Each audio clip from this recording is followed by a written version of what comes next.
Alors cette vidéo c'est un peu spécial, c'est un petit peu un coup de gueule, je suis désolé. C'est en fait 3 conseils pour les experts aigris qui crèvent la dalle. Je vous explique. J'ai eu en fait un petit clash sur Twitter hier soir et ça m'a vraiment, ça m'a retourné et je me suis dit c'est pas possible, il faut que j'en parle, il faut que je fasse une vidéo. Je vous explique. Il y a quelqu'un sur Twitter qui a fait, que je connais un petit peu, voilà, enfin je vais vous expliquer. Il y a quelqu'un qui a fait un commentaire sarcastique sur Twitter sur ma générosité, sur le fait que, voilà, un petit truc rigolo, sur le fait que j'étais radin. Bon, pourquoi pas, sur Twitter, ça arrive de se faire clasher, etc. Le seul truc qui m'a un petit peu gêné, c'est que cette personne-là, je l'ai rencontrée une seule fois, et la fois où je l'ai rencontrée, c'est moi qui l'ai invité au restaurant. Donc vous invitez quelqu'un au restaurant, vous n'avez pas spécialement de contact avec lui, 3 ans plus tard, il fait une blague sur Twitter à propos de votre générosité. Je veux dire, non, il y a quand même des limites. Donc je lui ai répondu sur Twitter, je lui ai dit écoute, je ne sais pas si tu te souviens, mais c'est moi qui t'avais invité la seule fois où on s'est rencontrés. Il est monté sur ses grands chevaux, il m'a dit ouais, pas de souci, qu'est-ce que tu veux, je t'envoie un chèque, etc. Je dis non, non, surtout c'est parfait, change rien, reste comme t'es, c'est parfait. Et il m'a dit ah bon, je croyais que tu me donnais une leçon d'éthique, j'ai eu peur, bonne soirée. Je me suis dit attends, mais c'est pas possible quoi, le mec il abuse. Donc je lui dis bah écoute, le jour où tu auras comme moi une liste de 40 témoignages clients en vidéo qui ont eu des résultats, tu m'appelles. Et puis en plus, j'imagine que ce jour-là, tu auras les moyens de payer le resto. Donc voilà, donc on a un petit peu discuté sur Twitter. À la fin, voilà, il a déguerpi, il m'a bloqué, etc. Il ne voulait plus parler. Mais je l'ai déboîté, je lui ai montré que voilà, moi je faisais du bon boulot, j'ai des clients qui ont des résultats.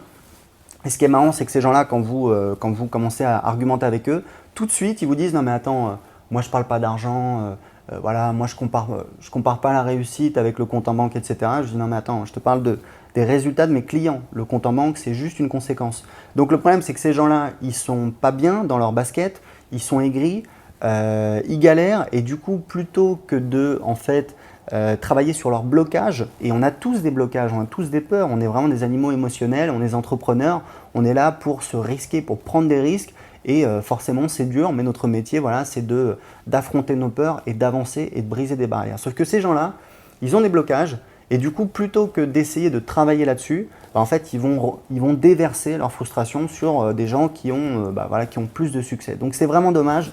Donc je fais cette vidéo où je vais donner 3 conseils. Le premier conseil, c'est l'attitude. J'en ai déjà parlé dans des vidéos. Si vous vous comportez comme un rat, c'est pas possible d'avoir du succès. Imaginez un gars, il se fait inviter au resto et 3 ans plus tard, il baffe sur la personne qui l'a invité. Alors que la personne qui l'a invité n'a jamais calculé, voilà, ils n'ont plus de contact.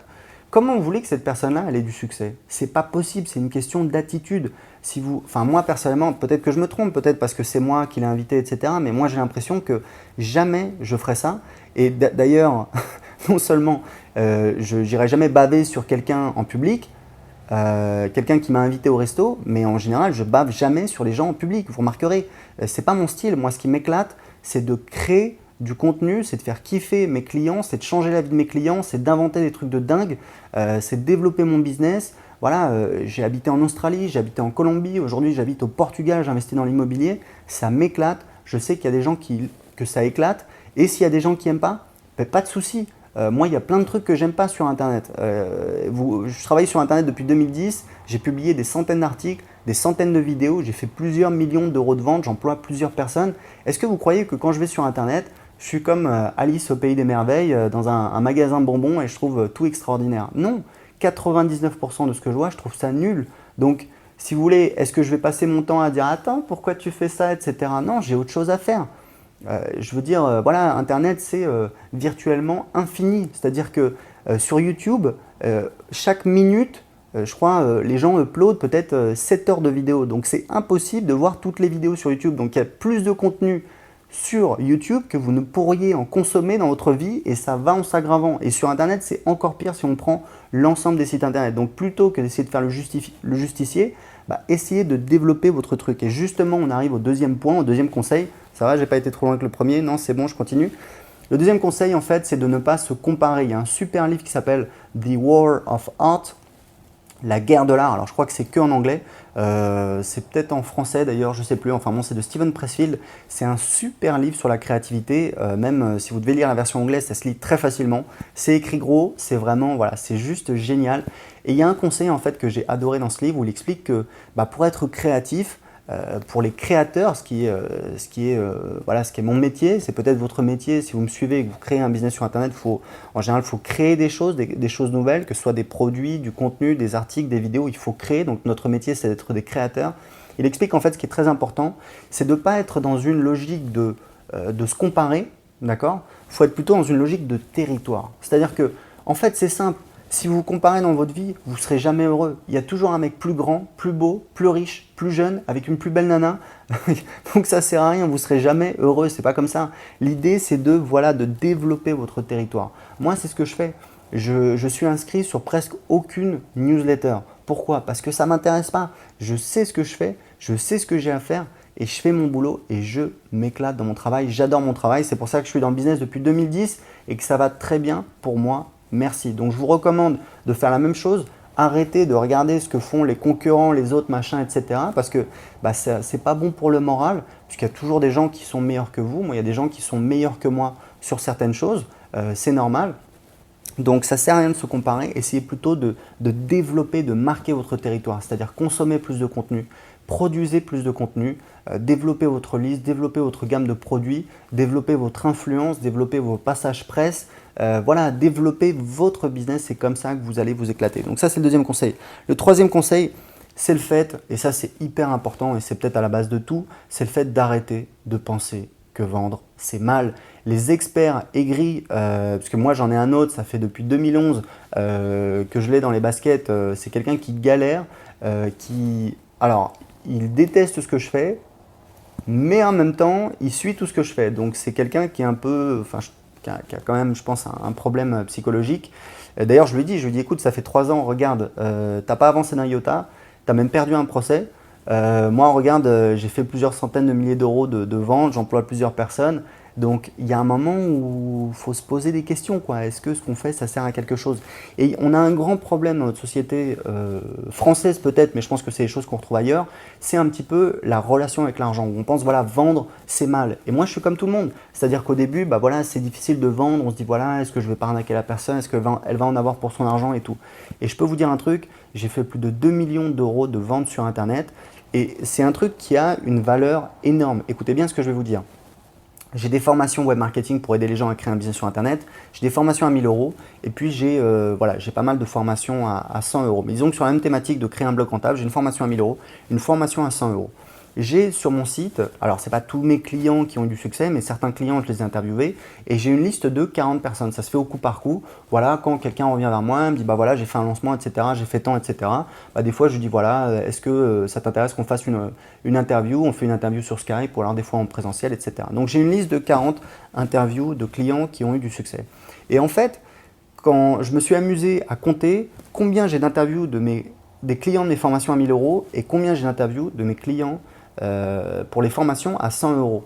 J'ai 2 ou 3 fois plus d'interviews pour les clients de mes formations à 1000 euros que d'interviews pour les clients de mes formations à 100 euros, alors que j'ai vendu autant de formations à 100 euros que de formations à 1000 euros. Ça veut dire quoi? Ça veut dire que les gens, plus ils investissent, plus ils ont des résultats. Il y a un bouquin qui est extraordinaire là-dessus qui s'appelle The Prosperous Coach. Alors je crois que c'est que en anglais, je crois que c'est Steve Chandler et Rich Litvin, je crois qu'il s'appelle comme ça, c'est deux en fait, un américain et un anglais, qui sont vraiment super. Ça parle de développement personnel, mais ça parle de coaching, ça parle de comment vendre du coaching, ce qui est un petit peu notre métier. Moi, mon métier, c'est un métier d'expert. J'aide les gens en fait à obtenir des résultats. Donc, j'ai un petit business sur comment apprendre l'anglais, j'ai un business qui est mon business principal où je vends des formations web marketing, où j'aide les gens à créer un business rentable. Et ce que je veux, c'est changer la vie de mes clients. Et je sais que derrière, si je fais ça, l'argent va rentrer automatiquement. Et le truc, c'est que quand on veut faire le sympa à vendre des formations pas chères, malheureusement, on ne va pas avoir beaucoup de résultats. Moi, je sais que quand je suis parvenu à 1000 euros par mois avec mon business, en fait, ce que j'ai fait, c'est que j'ai embauché un consultant marketing. Ça a été une des décisions les plus difficiles de ma vie que j'ai prises. J'ai investi plus de 20 000 euros, sauf qu'un an plus tard, on a fait un lancement. On a fait plus de 500 000 euros de vente en 2 semaines. Vous m'avez bien entendu, plus de 500 000 euros de vente en 2 semaines. Si je l'avais payé 1000 euros ou 500 euros, je ne suis pas sûr qu'on aurait eu autant de résultats. Pourquoi? Parce que lui, il n'aurait pas été aussi investi. D'accord? Parce que bon, t'es gentil, mais bon, 500 euros, je ne vais pas travailler un an. Et moi, j'aurais peut-être été également moins sérieux par rapport à ce projet. Là, si vous voulez, j'ai investi la moitié de mes économies. Je peux vous dire que j'étais au taquet, j'ai fait tout ce qu'il m'a dit de faire, j'ai fait du super boulot. J'ai aligné une armée d'affiliés, je ne sais pas combien d'affiliés, qui ont mailé. On a fait une liste de lancement de 13 000 personnes et on a fait 550 000 euros de vente en 2 semaines. C'était fin 2011. Donc voilà, donc c'est important de comprendre, quand vous vendez, vous ne volez pas les gens. Et plus vous vendez cher, plus vous investissez. Moi, j'ai vendu du coaching à 6 000 euros. Croyez-moi que, alors c'est pas pour autant que je vais passer mes journées avec mes clients en coaching, parce que le deal il est clair. On fait 2 heures de coaching par mois. Puis après, s'ils ont des questions et tout, je peux leur répondre par email, mais dans la mesure du raisonnable, quoi. Il ne faut pas que ce soit voilà, tout le temps, etc. Il faut que ce soit raisonnable. Et ça marche très très bien comme ça. Mais je peux vous dire que quand vous vendez un truc à 6 000 euros, derrière vous vous défoncez pour vos clients. Et eux, ils se défoncent également. Et c'est comme ça qu'on a des résultats. Et mes clients en coaching individuel qui m'ont payé 6 000 euros, jusqu'à présent, j'ai 100% de réussite. Et on a doublé leur business entre 3 semaines et 3 mois. Donc ça a été une opération super rentable pour eux. Voilà, écoutez, c'était mes 3 conseils pour les affamés, les experts qui crèvent la dalle. Les gars, il faut vous réveiller, il faut arrêter de perdre votre temps sur Twitter, créer du contenu, créer des produits, changer la vie de vos clients, vous allez gagner de l'argent. On a beau dire, voilà, on peut être utopique, etc. machin, et entre guillemets, moi le premier, voilà, je n'ai pas à en parler devant la caméra, mais je sais ce que je fais. Je sais ce que je fais pour mes employés, pour l'argent que je donne, etc., pour aider des gens. Mais grosso modo, on a besoin d'argent pour vivre dans de bonnes conditions. Si on travaille dur, si on change la vie de ses clients, il faut être payé en retour. C'est un système qui pousse tout le monde à aller plus loin, à aller de l'avant. Et moi, j'ai plein de clients qui ont créé un business, qui vivent de leur business et j'en suis extrêmement fier. Et en plus, je gagne bien ma vie. Alors, où est le problème? Donc, c'est parti. Au boulot, les experts. Pour ceux qui ont regardé cette vidéo et qui veulent en savoir plus, pour recevoir mes conseils gratuitement chaque semaine pour créer un business rentable sur Internet et recevoir tout de suite dans votre boîte email une liste de 32 thématiques rentables, cliquez en dessous de cette vidéo. Tout est indiqué. À très bientôt.